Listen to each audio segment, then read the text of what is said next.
That is Ratcat. Hello and welcome to the Panda podcast. I'm your humble, gracious, and very cute host, the Panda.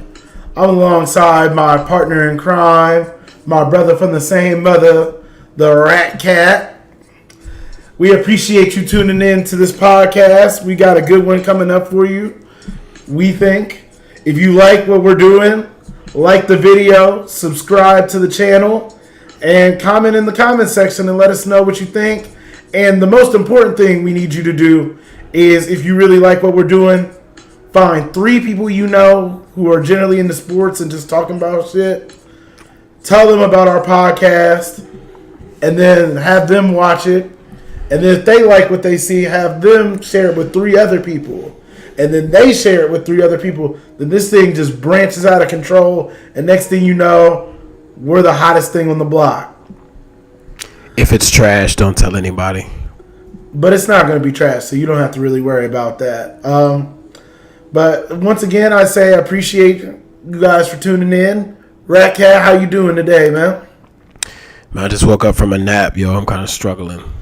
Hey, you don't look too bad. You don't look too sleepy to me, man. You know I keep it sexy. Whatever, man. You ain't all that. Let's get into the stuff. We got some good stuff coming your way.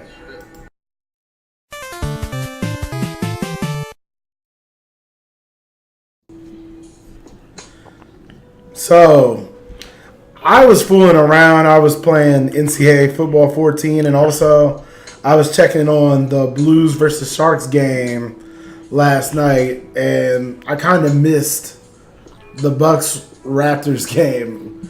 Sorry, guys. It's tough to balance between NBA and hockey because both playoffs have been great.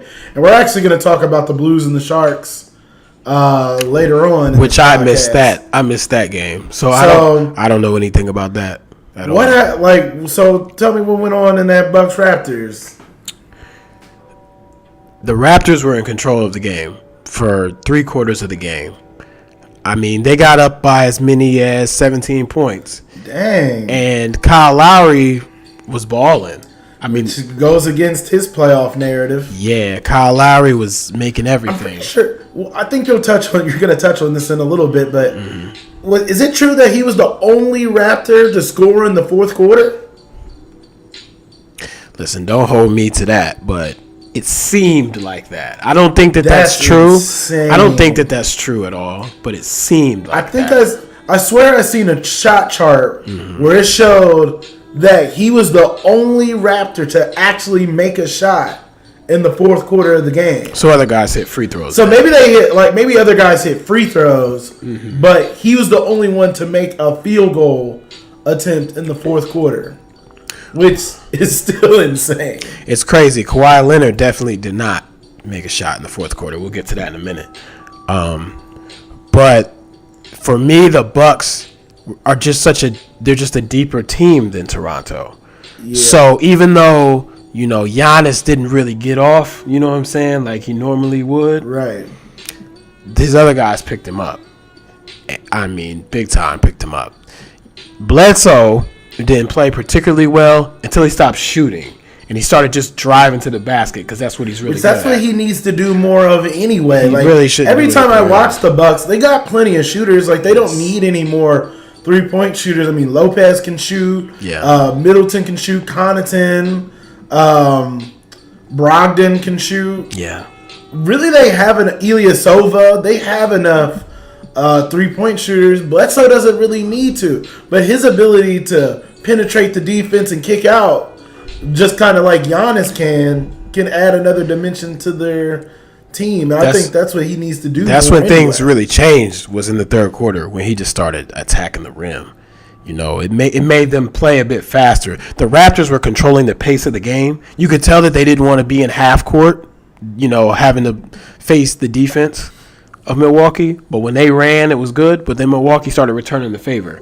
And that's where things sort of changed. So the narrative that's been going around because of ESPN, Max Kellerman, those people, is like, well, Kawhi is like more of a clutch player than Kobe Bryant. And you tell any Kobe Bryant ass niggas, and they're gonna have a connection. Man, in this I don't bitch, even really talk to Kobe stans. Now we know. Yes, you do. A Kobe one of your best friends, one of your lifelong buddies, he's a Kobe stan. Them Kobe stans. Shout out to that bright skin ass nigga. You know who you are. Great. These Kobe fans, these Kobe stans, when they get going, they just get going. Like, it's like you can't. They just thirsty, and they think. And really, this is the same for MJ fans. And yeah, it really is. Really, any kind of stand, especially of players in like the '90s and the 2000s. They act like those players never did anything wrong. Like everything they did, they always came through in the clutch, and they always made the right play, and they took over the game, and they made every big shot. And that's just such a ridiculous narrative, man. And it's a bit of revisionist history. Because so I think that right now what's happening is because we have these first takes and these undisputed and these regular talk shows where they're talking about every playoff game every day. Shows that didn't really exist in those days when Michael Jordan and Kobe and other players were really in their primes. Right. You know, we're analyzing every player's not every player, but analyzing the star players every game. You know what I mean? So they can't even have an off night. It's like they're being compared to a legend. Like, oh, Michael Jordan never had an off night. No, we just never chronicled his off nights. Right.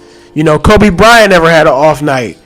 Again, yes, he did. He had plenty of off nights, you know. So I just think that, you know, it's just the change in times. But at the end of the day, it goes back to what I've been saying for some time. It's like, we like who we like. And you're not going to change a Kobe stan's mind. It's just the Kobe stans are like so strong in Kobe. Yo, it's like Devin was in the group chat immediately after. That's how I know the game was over. Yeah, he pretty much told you. That's how I knew the game was over. He was in there immediately. Yeah. Oh, Kawhi Leonard, he didn't do anything in the fourth quarter.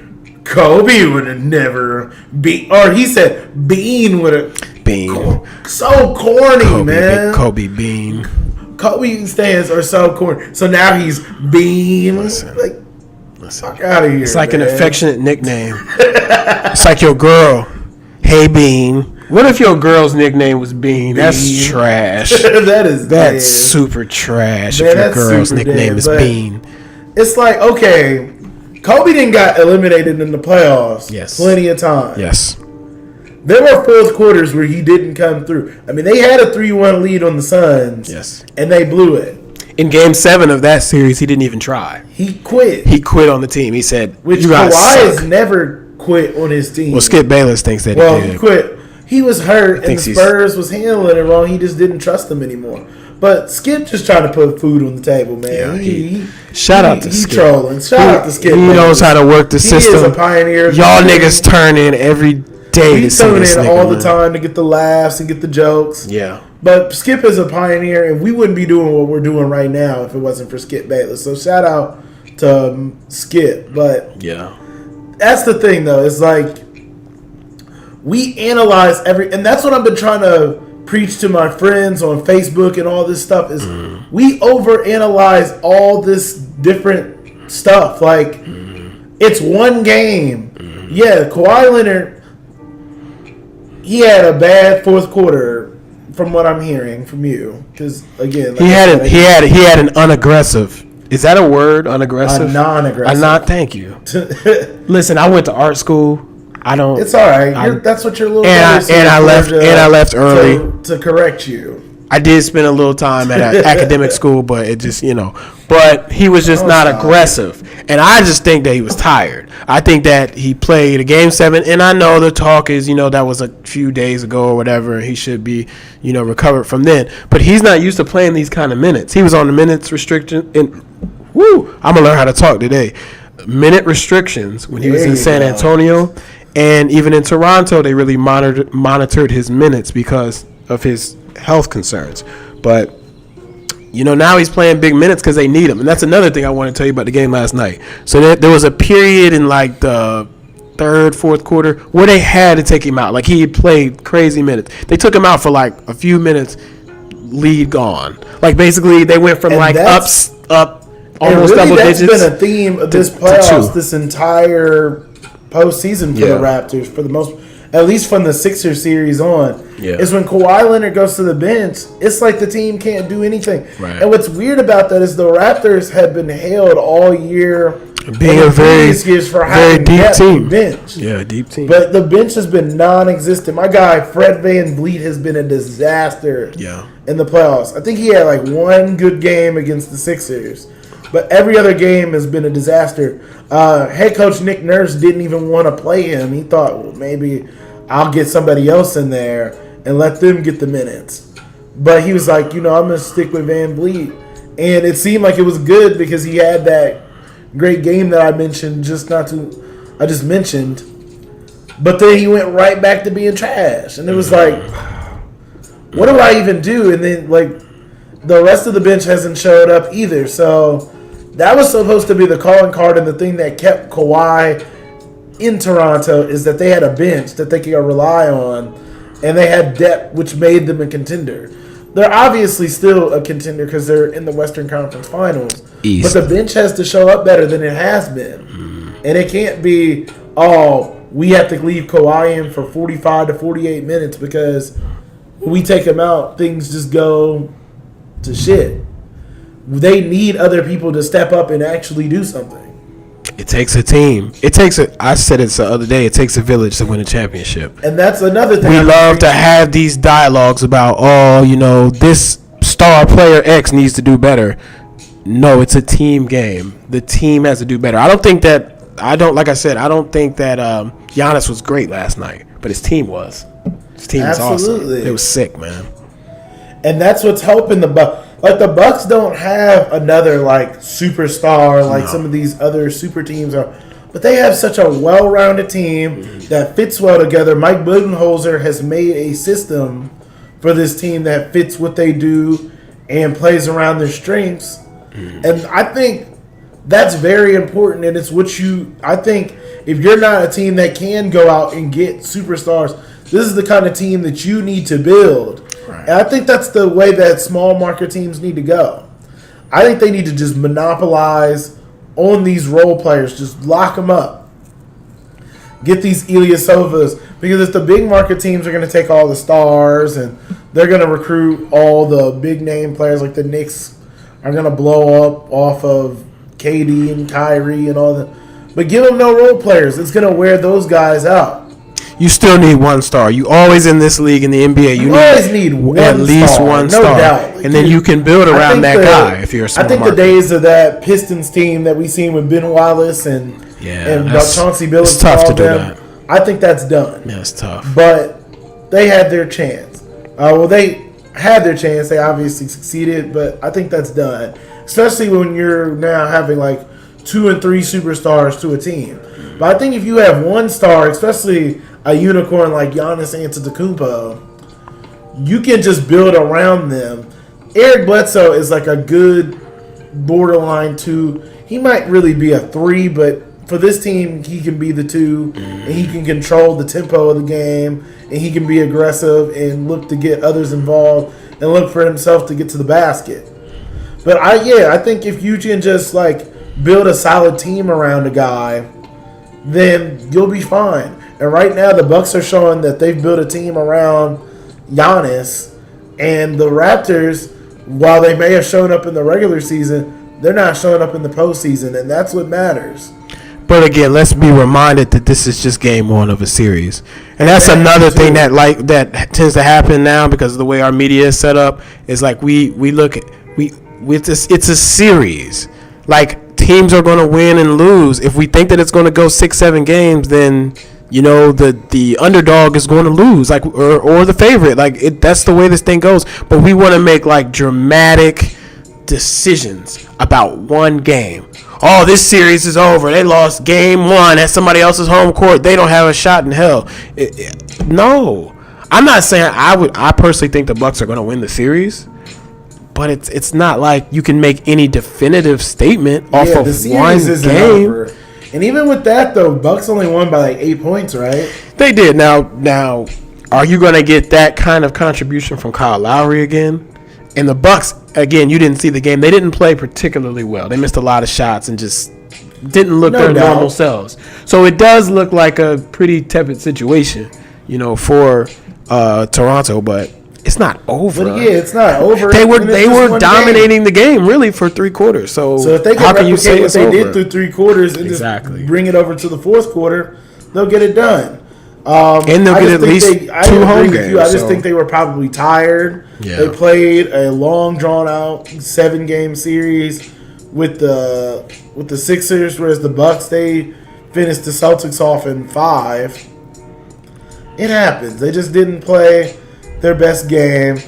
Let's revisit this after another. Yes, let's let Game 2 Then Friday. let Game 2 happen. See what kind of adjustments are made. And let's see if some other guys step up. Right. Especially in the 4th quarter, because there's no reason why Kyle Lowry should be the only person that scores a bucket in the 4th quarter. Yeah. If that's true. Yeah. So Kobe fans, don't hate me. Yeah. You know what I'm saying? I just. Oh yeah, I was feeling what Max was saying. And I could go down this wormhole, and I'm just gonna say this and leave it at that, and y'all can say whatever you want about me. Kobe in the clutch, I said it before, and I'll say it again. Overrated. Oh, just because you take a lot of shots in the clutch doesn't mean that you're clutch. I think that's a conversation for another day on the podcast, Troy. We'll have that conversation. Not right now. But just remember I said it. Kobe is overrated in the clutch, and just because you take a lot of shots in the clutch doesn't mean that you are clutch.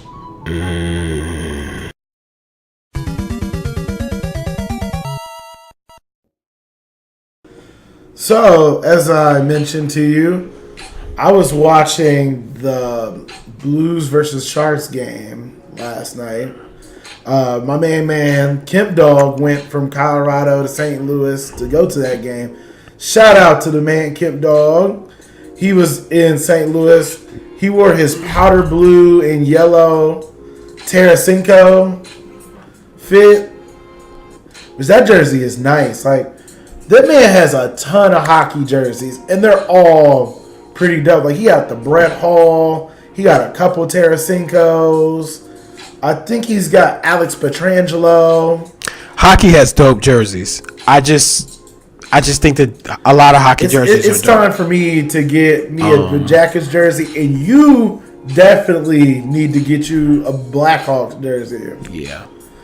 I mean, that's a must because their jerseys are fire. Yeah. But, yeah, Kemp Dog went down. Shout out to Kemp Dog.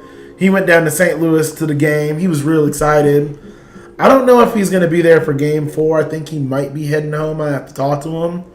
But he was definitely in the building for Game 3. And that was a great game. I mean, it was high scoring.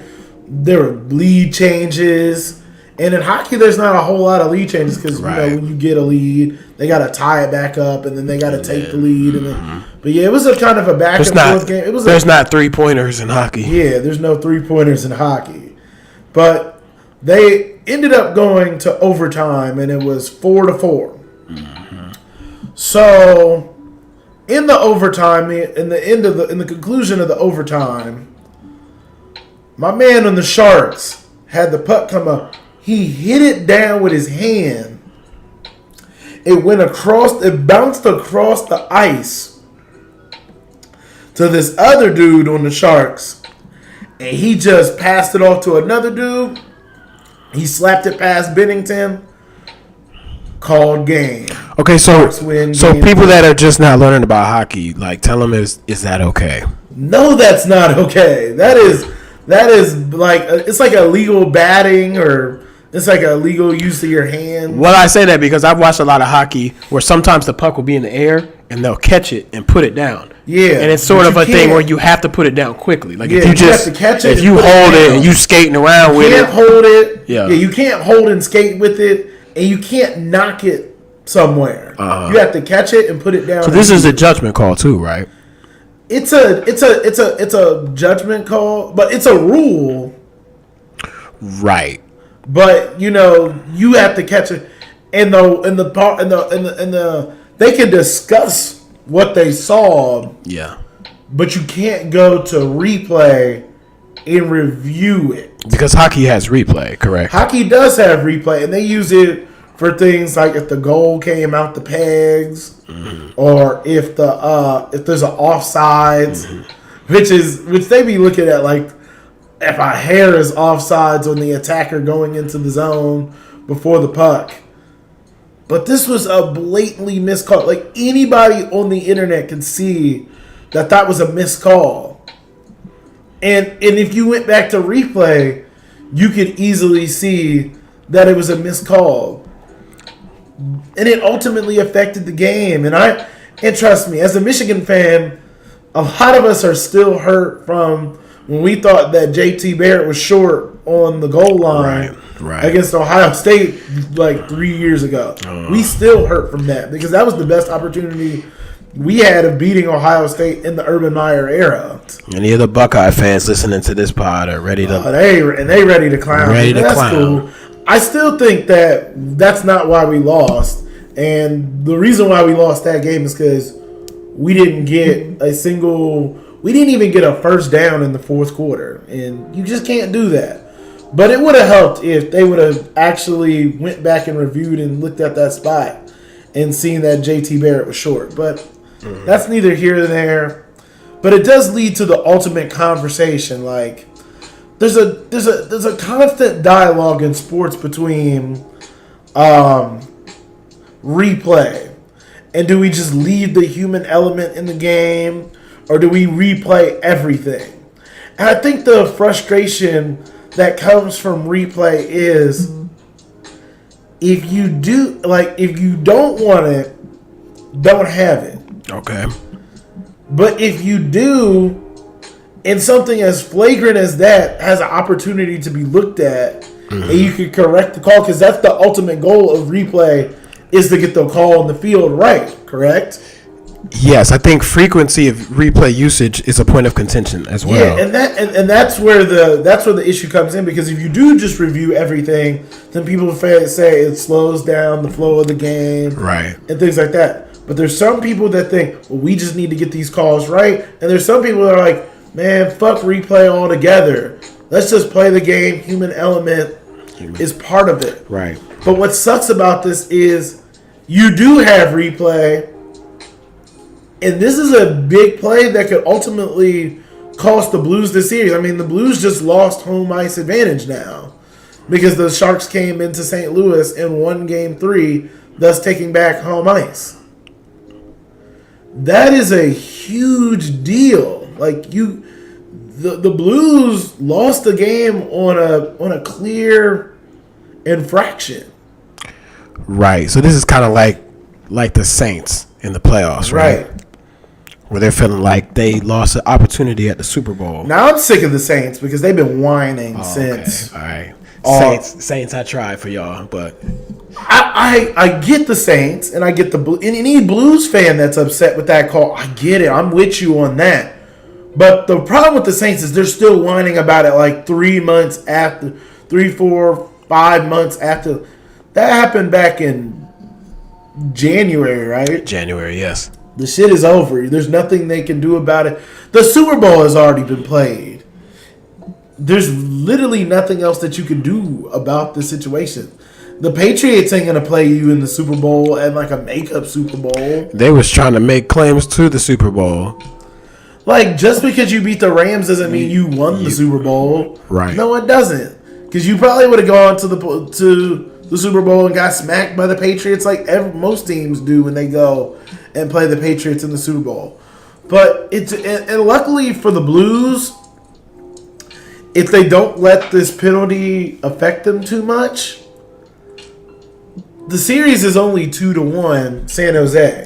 Right. So they have plenty of time to make up for the call and win. If they win Game 4, then we go back. It's a clean slate, and we go from there. But it does just make it's still not good to see calls have such a big impact on games like that. Especially when you have replay and you can go back and look at that. Right.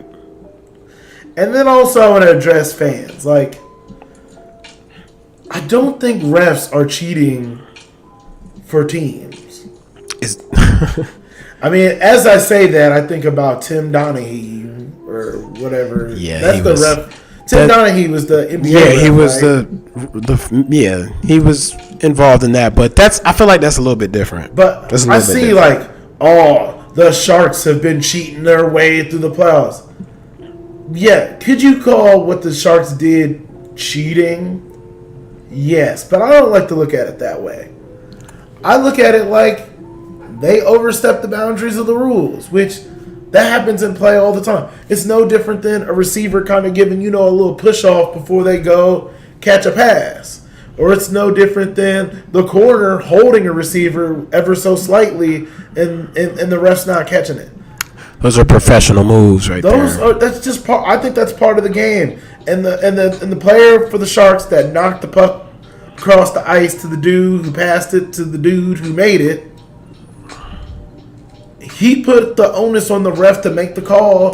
The ref didn't make the call. I They feel benefited from it. like the Yankees, like Alex Rodriguez was involved in something like that, and he was like considered this vile player, and baseball is even more so into that kind of stuff. Yeah, baseball is a mess Because of that. something he did that was sort of like I think he yelled or clapped or did something. wait, and Right, made a dude which- drop the that's ball, something we used to which do on the basketball niggas in the court all the like that's time. what we do like all the time. But baseball, it's like a different, But it's like, and every I think sport that's- has its intricacies, its little. I think stepping over the Unwritten boundaries rules at and times stuff. is part of gamesmanship. You know what I'm saying? Yes.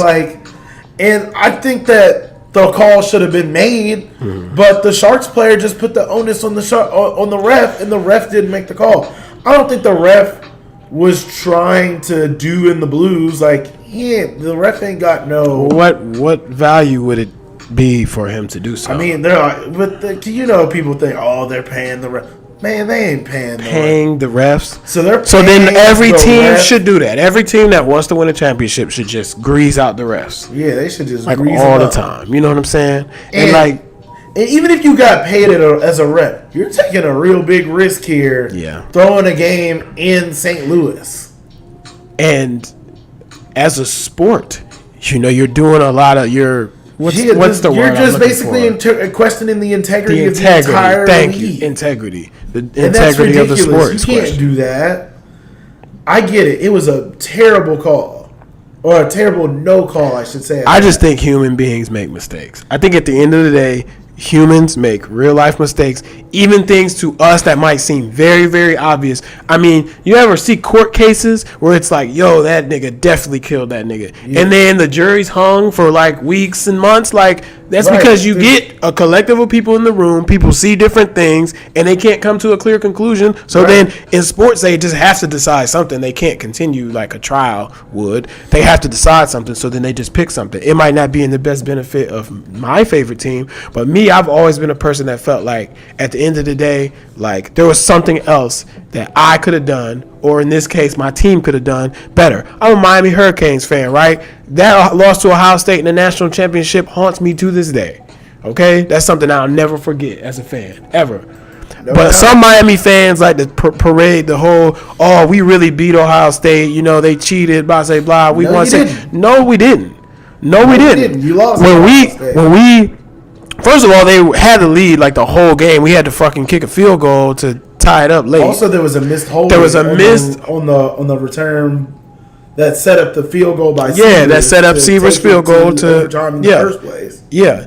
And then in overtime, Miami, we gave up a 4th and 15 on a comeback route to Michael Jenkins. Like, make the play. You're on the field. Make a stop. Right. So there was a lot of things that could have happened, where Ohio State could have won the game even prior to that, and where Miami could have won the game prior to that call being made. I'm not going to sit up here and focus on one call when you play an entire game. Right. I'm just not doing it. So get over it. Absolutely, and there's gonna be egregious calls that are missed, even in big situations. Mm-hmm. It happens all the time, and like you just mentioned, it happened to Michigan against Ohio State. Mm-hmm. It happened to Miami against Ohio State. That's kind of funny. People in Columbus are going to hate us. They are going to hate us. And it happened in this St. Louis versus San Jose game. That's where we're from, by the way. Now, but it happens. The Blues lost, Michigan lost, Ohio, and Miami lost. It is what it is. But the beautiful thing for the Blues are they still got Miami and Michigan lost those games, and it was done. They weren't playing Ohio State again. Yeah. Miami missed out on the national championship. Michigan missed out on the Big Ten championship and possibly going to the college football playoff. And that was it. The Blues still have Game 4, Game 5, Game 6, and Game 7 if it's necessary. They have plenty of time to turn this series around. And really all they need to do is just win one game at home because they've been an excellent road team. They can easily go back to San Jose and win one game. The St. Louis Blues are just fine. I know there's a lot of Blues fans that are up in they feel really tight because the Blues have had a lot of disappointment in the playoffs. Some handed out by your Blackhawks. But the series is far from over. The Blues are just fine. All they got to do is get one game in St. Louis and go steal a game in San Jose like they normally do. And we got a completely different series. The Blues are just fine. So while we would like to see replay do what its intended purpose is, it is what it is. The Blues lost. They got plenty of time to turn it around. And hockey is great. You guys should watch more of it.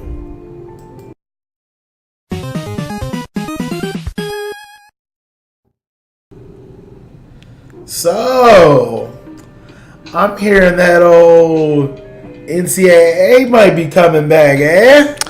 Supposedly, they're going to cash out those $22 checks to Ed O'Bannon and the rest of those goofballs, and we going to have our game back. I seen Kirk Herbstreit. I guess Gene Smith, the Ohio State AD, is behind this. And because I seen Kirk Herbstreit on Twitter tweeting at Gene Smith, he was like, hey, you working on this, right? Because what's funny is Kirk who does the commentary for the NCAA series. He is thirsting for this game. Like, he truly misses it. And it's dope because it's cool that he works on the game and he loves playing the game and enjoying the game. He loves college football. Kirk Herbstreit is he loves college football. By the way, I don't care if he's a Buckeye and I'm a Wolverine. Kirk Herbstreit is the GOAT. And I would love to meet that guy and just shake his hand and say, thank you for being the voice of college football. Because Kirk is the man. Like, I listen, kind of has like a cadence to him that I've kind of figured out.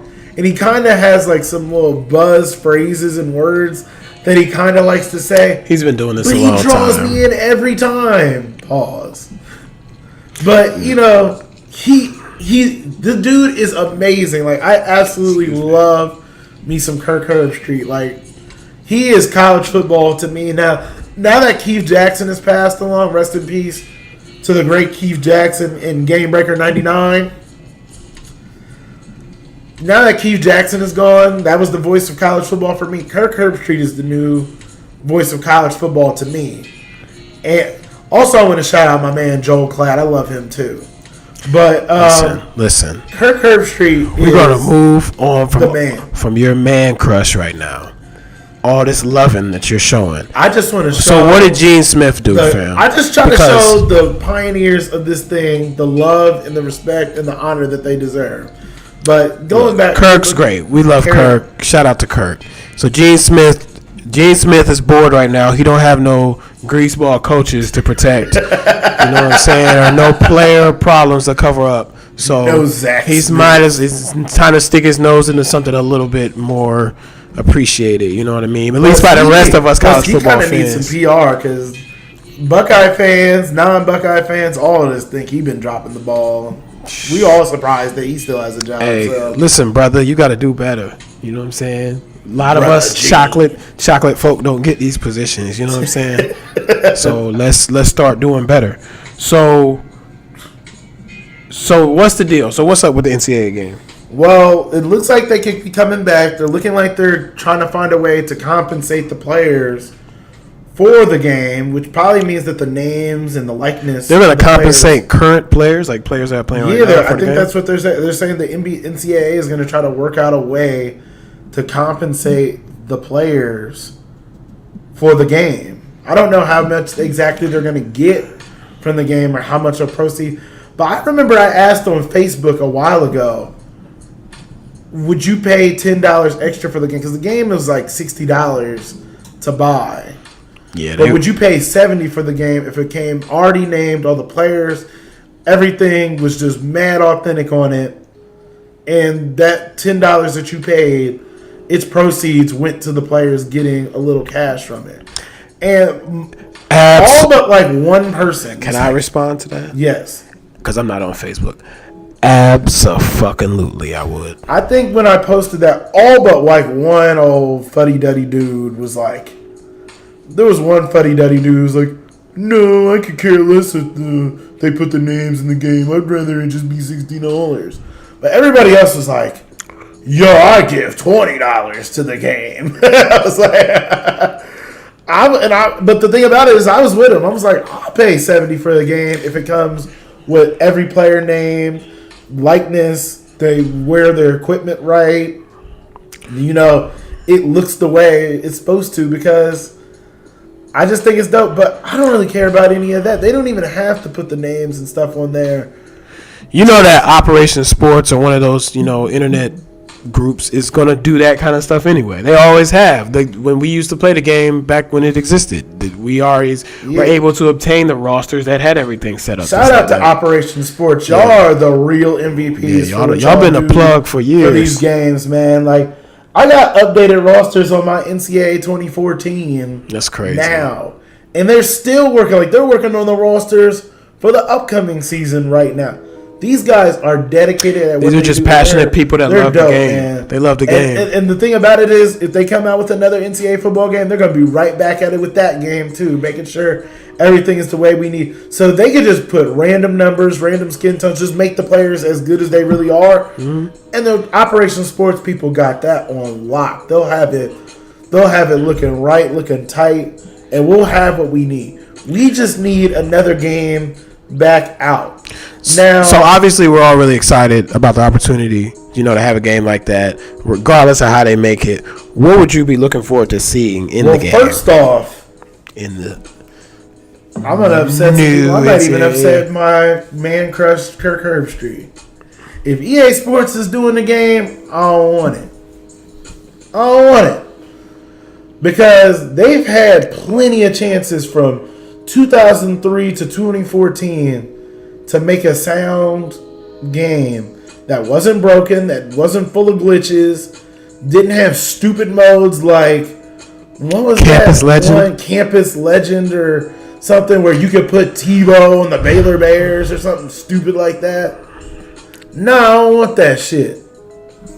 Yeah, that's trash. Get that. No, EA Sports be wasting their time with stupid stuff like that. That I didn't know a single fucking person who actually played Campus Legend.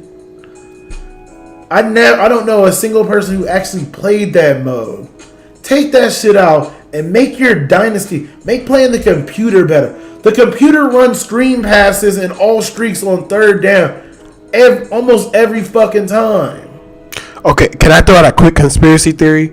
So I think that everything in the world, somebody has the capability of making better. The people that make that thing, I think they could make light bulbs that would last like our whole fucking life. But why would you give the public the best version of something? Because then they would never buy it again. Here's the thing about sports games, though. Now, some would argue, okay, well, we got Operation Sports, and they can do. We're still going to buy new sports games because there's going to be new uniforms. Mm-hmm. There's going to be new players. They're going to be... Michigan just got blue end zones last season. Mm-hmm. So if there was NCAA 2018, they would have had regular green end zones. And that stuff is not just going to get patched up, or the Operation Sports people can't do anything about that. So we're still going to buy new games because we just want updated rosters and we want updated uniforms. And there's still stuff that you can still... But I'm saying, get a solid foundation in your gameplay right. You can always put... It was cool, like, when they added the impact player stuff and all that stuff. That was dope. But just give us a solid foundation in how the players move. And even if the gameplay isn't perfect, I'm not asking for perfect game. I'm asking for the computer to not run screen passes on every third down. I'm asking for the game to not be glitchy and freeze up because of features you put in the game. That's all I'm asking for. I'm not asking for, perfect gameplay. I'm asking for the computer to adapt to what you're doing to a certain degree so that you don't have to run this, so that you can run basically the same 10 plays and they always work. That's all I'm asking for. I feel like FIFA makes a pretty sound game year in and year out, but they always find ways to make it better. Right. Why can't EA put the same effort into the NCAA game? Because they choose not to. Madden and FIFA are more important. They are. But I think they would make it more important if there was at least other competition. College football is a little bit more niche, than what we want to give it credit for.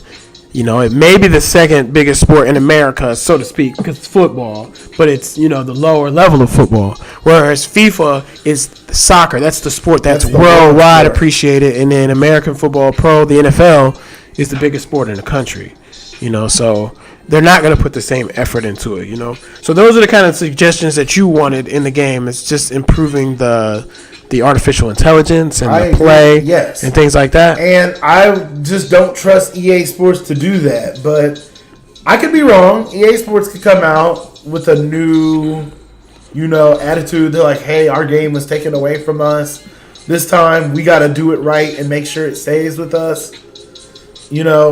But I just don't trust EA Sports. So I'd like to see somebody else do it. But me personally, I want the fun factor to be there. And for me, like some of the older generation NCAA football games were a little more fun in terms of like the speed of the players and the way that you would maneuver the controller to make moves. I feel like we've improved the graphics significantly, but we've lost some of the movements and the things that made things fun. Some of the old games in our history, from Mario to Tetris and stuff like that, they were very simple games, but they were fun because there was just a simplicity to them. And I feel like the same way about some of the older NCAA games. And for me personally, there's that. And then there's radical stuff I'd like to put in the game. Yeah. Radical stuff. What were radical stuff you talking about? So EA Sports, they say if it's in the game, EA Sports is in the game. I just want to make the game realistic, right? It's in the game, right? So I suggest, recruiting on the game. There's lots of different pitches you can offer to the high school recruits, playing time, program prestige, campus lifestyle, coach prestige, whatever, right? Right. But we all, sports fans, know what happens in college football. Come on now, let's not act like we don't know how some recruits end up at certain schools, right? They get in the bag. We already heard it on the wiretap. I am not in any way suggesting that EA Sports or any company that makes a college football game should have the bag as a potential. I wouldn't buy that game yesterday. If it says the bag as a recruiting pitch, bro, I'm in tears. Please. It would take me 10 minutes to stop Sports, laughing. You put the bag in the game. To fucking be able to play this game, okay? Tonight. But I'll just give you $60 and then you just send me it whenever it's cleared. If you put the bag in the game, I'm buying it. I don't care. I think some people might feel some type of way about putting the bag in the game. So I suggested the risk pitch. And the risk pitch is a pretty general term that on the game itself, you don't know what that means, like the risk, what does that mean? But we know what it means. It means your mom is getting a house, okay? It means your little brother is getting a car, your dad's getting a job that's not a real job, he's just getting money, okay? So I want to implement the risk button, which is an opportunity for you to recruit, like get certain recruits that you might not otherwise have been able to get. And I just think that would lead to potential NCAA investigations on the game, because the way that they used to do NCAA investigations on the game in the older generation games was when you were given a certain amount of recruiting points, coming into a season, and then when you ran out of recruiting points for suspending players, if you had to suspend too many players, you run out of points, you can't suspend your players, then the NCAA wants to levy sanctions against you because you can't suspend your players. That's not how you go on sanctions. It would go up. You can't suspend players. You had no control over that. You just ran out of points. That ain't it. So what really happens is people be passing out bags, and the NCAA tends to look into that. Another thing that I suggested that I know was very controversial was if we assign character points to assistant coaches as well, because we're aware that sometimes these coaches are kind of grease balls or whatever. So let's say you have a season with your team and the defense is trash. You see dope defensive coordinators out there who's interested in taking a job at your school. Immediately by hiring that coach, your defensive ratings for all your players go up. Your defense is automatically better. But he has a low character rating, right? So potentially he could it kind of lowers the culture of your school. So then potentially your players could get in more trouble and there could be more issues, and then the NCAA has to investigate stuff like that too, So I know these are wild things, but I just think that these are real things that are part of the sport, and it's all about building the culture in the program. That's like that's real life. That's what happens. If it says it's in the game, then it should be in the game, and I think that's a better, accurate representation of what actually happens in programs going on sanctions. And I think ultimately it leaves it up to you. Do you want to run a clean program? I mean, John Beilein left to the NBA because it was tough to run a clean program while we were hearing on Wiretap that Sean Miller and other coaches were basically bagging out players. But you get to make the decision. Am I just going to stick it in there and do it the right way? Or am I going to bag a player out? Exactly. But regardless of however we do it, it's just good to hear that NCAA is coming back to us. So please come back to us. Just not EA. Unless you put the bag in it. Then EA, you can even make the game. I'm cool with EA making the game. I just think another company should do it too.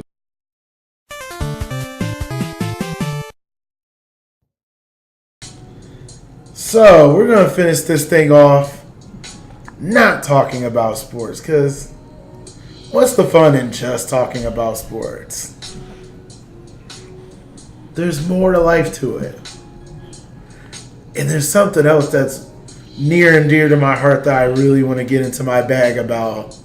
I mean, you could probably see it lighting up on my face.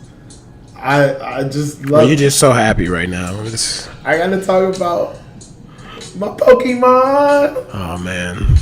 Now, we're about to lose some viewership. Before I get into my bag, you're about to turn us off. I just gotta say that I'm slacking as a Pokemon fan right now. I still have not gone to see Professor the Pikachu movie. The Protective Pikachu. Detective Pikachu. You want to go see that? I'm shaking, man. I'm good, fam. I've been conflicted about it. Yo, this is slightly better than that Sonic bullshit. Oh, that Sonic bullshit looks trash. Now, what I will say is they're trying to change the which Sonic, is crazy. I heard that they're trying to just change the design to Sonic, which is cool. They need to change the design of fucking Robotnik. I think he was a bigger abomination.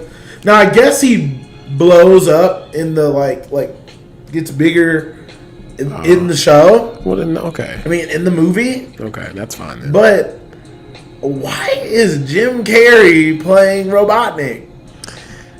If he's big, I don't have a problem with that. I got a problem with Sonic, how he looks, and I got another problem. And this is me coming from my artist bag, okay? So you make this Sonic that's trash. Everybody's like, "Yo, this Sonic is super trash," right? Now everybody reacts negatively to it, and now all your graphics team has to go back and fix this Sonic. I don't think y'all niggas understand how long that shit takes to do. Right. You know what I mean? It took them months to create that Sonic. So now the one that they have. Back so and now, another one? And it's a time crunch too, because they're trying to put the movie out at a certain time. So now you're gonna work these graphic people, these animators, these people, like fucking 26-hour shifts to fucking get this thing done, and it's not fair. It's not cool. It's not cool, but At the same time, man, they shouldn't have put out a trash Sonic in the first. They shouldn't be messing with Sonic in the first place. But if you're gonna go there, do it right the first time. At least that's just how I feel.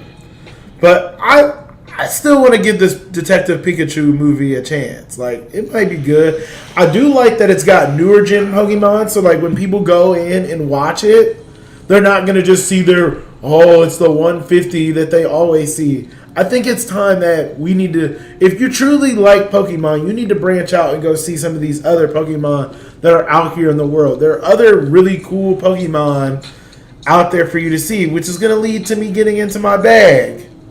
I'll put Espeon up here so you guys can see his perfection.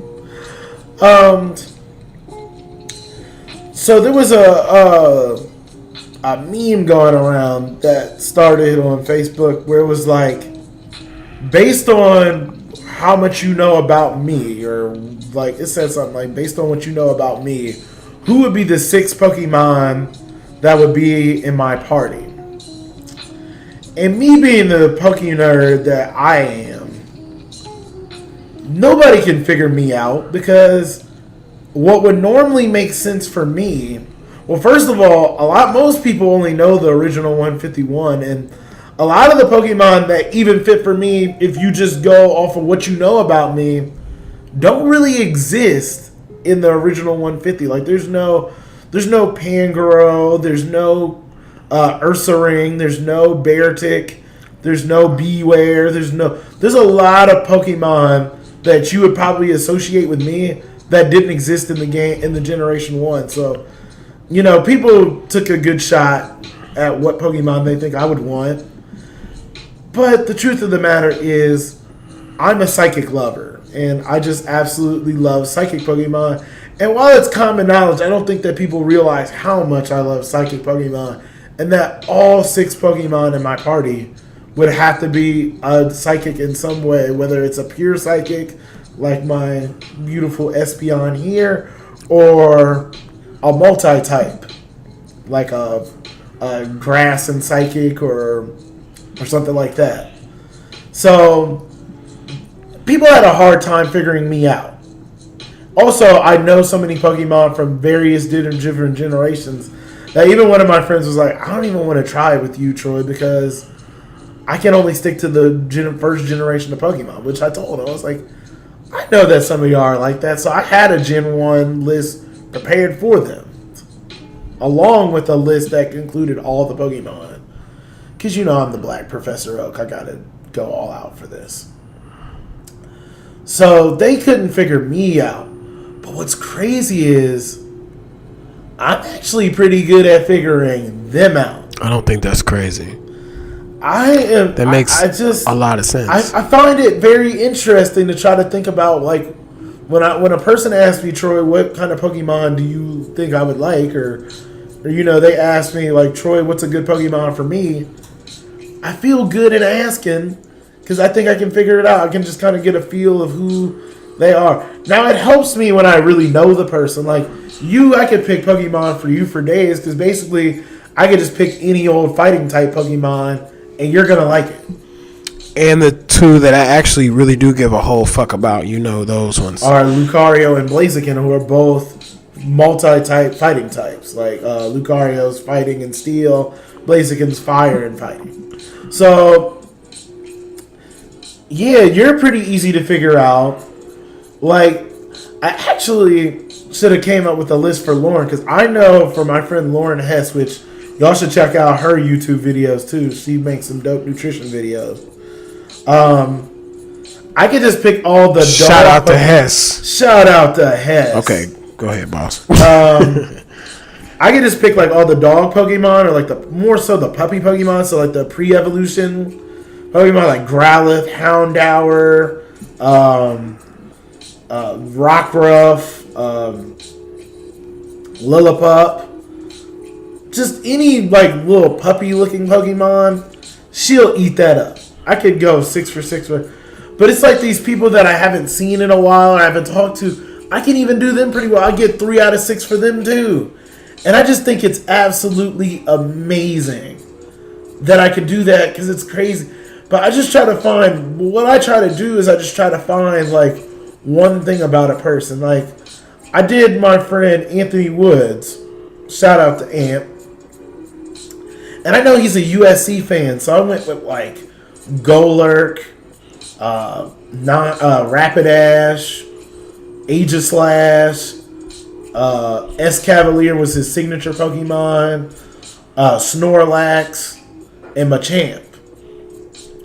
And I kind of went with sort of like a USC thing. Turns out I got 3 of the 6 right, and he told me I did an excellent job. And I was like, wow, I'm good at this. And like even people that don't really know Pokemon, like I remember this all started because my friend Kinsey Chan was like, if you could pick out a Pokemon for me, what would you do? And I told her I picked Glameow, and she was like, oh, I would love that Pokemon if it was real. You know, and it was just kind of dope. So then I've been trying to figure out like Pokemon for people. And like I said, Dijon, he's easy. You just go out, you can just point at a map of fighting type Pokemon and you can pretty much pick out the ones for him. But Dijon has an issue with me because I asked him to try to figure out the Pokemon he would pick for me, and then I showed him the ones that I want or the ones that I picked for myself, and he didn't really take to that one so much. So D, what was your issue with my Pokemon? My issue is it's the converse of your ability, right? Because you know this thing inside and out. You are aware and conscious of way more Pokemon than I am, right? So all I know is that, okay, you like psychic Pokemon. So what did I do? I went to Google search, look up psychic Pokemon. The first ones that came by, I started making decisions about. You have essentially a database in your brain of like, oh, there's this Pokemon, there's that Pokemon. This is why I'm like, why? I think that more so than you are surprised, I think that you are intrigued and have fun figuring out what Pokemon work for different people. This is not a surprise to me. On your blog, on your Impact Panda blog, you associate anime characters with different college football programs all the time. Like, what is this? This is, you do associations like that, and Pokemon is something that you're very knowledgeable about. I'm not as knowledgeable. I'm around you. I hear different things, and I do think it's cool. My appreciation for anime and stuff is a little bit different than yours. So then for me, I have a smaller database. And then for you, I think that for these other people, right, there's like a consistency. It's like, oh, you know, Lauren likes puppy dogs. I'll pick puppy dog like anime, right? Or anime, sorry, Pokemon. Then like, you know, somebody else, or they like, you know, USC or Fire Monkeys or whatever, and there's a consistency. I don't feel like that exists with you. I disagree. I don't feel like that exists with you. I feel like, so the ones that I picked were just psychics that were cute. He's a cute nigga, okay? I could have picked all the bears, right? I could have picked all the bears, and I was like, yeah, I'm cool with the bears. But the bears didn't even make his list. His list that he picked for himself did not include the bears, right? And then I picked like cute psychic Pokemon. He's like a cute, look at this nigga. Like, look at this shit. He's like the cute guy. So I picked like the cute, you know, and obviously I picked this one too because I just knew. We talk enough that I knew about this one. These other characters that he picked, in my opinion, were not cute. They varied from not cute at all to cute. This one's cute, okay? And then there was like, maybe we'll be able to show the people on the video. I would love to. But they're not cute. They're like, there was a couple of them that were more so I would consider beautiful, you know, or something like that. But you could. It's not you cute. You are not going to sit up here and tell me my man Zatu is cute. It's not cute. That thing looks like the Aztec. What do you call those things? It's like the Aztecs are cute. The totem pole. This nigga looks like a totem pole. Thank you. It looks like a cute totem pole. I want y'all to show me a cute totem pole. It was cute, man. Come on. And then you had Gardevoir. She's like, my Gardevoir elegant. Has to be a girl. I don't do male Gardevoirs, which they can be male. I didn't even know that. I don't do male Gardevoirs. This thing is elegant. It's beautiful. It's elegant. It's not cute. What you mean? Bro, it's not. The only Pokemon that I had that was not cute was Metagross. There's 2 of them, because that Star is not cute either. You're tripping. You ask anybody from the gym, Starmie ain't cute. It's not cute. Why Misty have a Starmie? Okay, Misty has a Starmie because she was a water type trainer, right? But Starmie is not cute. had a Gyarados. What's a Caterpie? What's her? What the fuck? I'm tripping right. Caterpie. That's cute. Not Caterpie. What's the other one she had? It was like the Togepi? little Togepi. Thank you. That's cute. Togepi is cute in a different way. That's cute, bro. But she could have had a Gyarados. Listen, but no, Gyarados. it is very hard. Starmie was dope. He's strong. He's cute. Well, actually, Starmie doesn't have a gender. It's genderless. If we showed the people the Pokemon that you chose for me, which was acceptable, I was like, I like these, dope. You would notice a consistency. For the most part, they're fucking big dudes who fight and they look cool as fuck. You're like, oh, got it. This nigga, you got a fucking little robot star looking shit, okay? You got an elegant lady. You got a fucking fiery fox. Then you got this nigga right here, okay? Then you got that rock shit, that big Metagross is steel, but I get what you're saying. Steel Metagross is the only Pokemon that I had in my party that was not cute. There was a lack Every other one is adorable. My Pokemon, you would, for the most part, see a consistency. Yours is the is last not. thing I do today. I'm gonna get you to admit that Xatu is cute. It's not cute.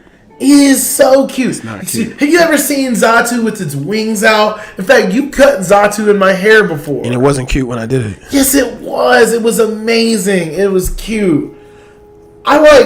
Dijon was trying to pick out like these like little baby Pokemon like Mime Jr. and stuff like that. Those are cute. Those are definitely cute. I like Mime Jr., but Mime Jr. ain't gonna win me no battles. I need something that's cute but can kick some ass. Okay, but that's what when you say that, it's like, does it internally, like, is it powerful and we just look at it and don't take it seriously and we're like, oh shit, it's powerful? Or does it give off the powerful vibes? That's two different things. If something looks powerful versus, oh, it just looks cute, but it is powerful. I might do both. No. You wildin'. But you know what? We're going to try to see. I don't know if we can. We're going to try to see if we can get my Pokemon on. Is there a way that we could... so we can kind of just kind of have it pop up real quick and go away. But I'm going to try to see if I can get some of my Pokemon I feel like on you the should video. be able to... We're going to talk about this after the pod. I think that there's a way that we can make this we're going work. to post my Pokemon on our fan page, and then people can go on there and say, yeah, are these Pokemon cute or not?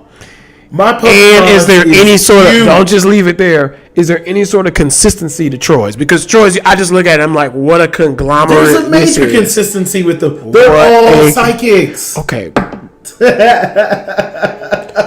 Physically looking at them, the motherfuckers look they're crazy. They're all psychics. And it's a all wild. cute to me. It's a wild bunch.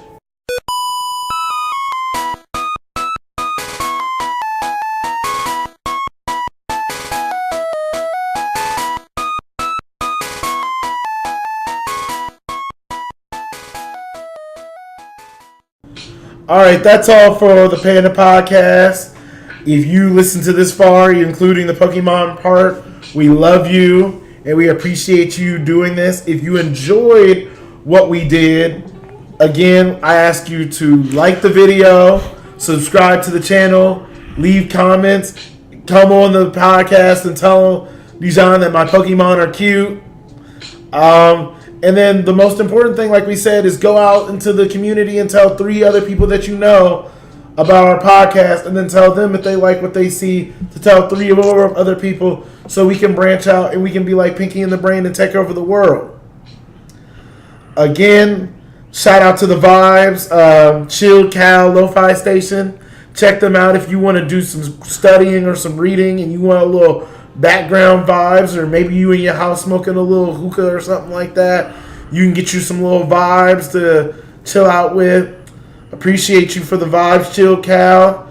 And until next time, I'm the cute one, the Panda, and that's Rat Cat, and we gonna holler at y'all later.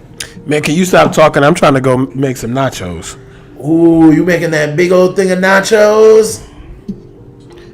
Yeah, that's enough of this podcast. I want some nachos. Forget all this.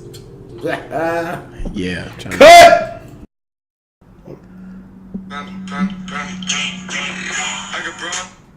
That is Rat Cat.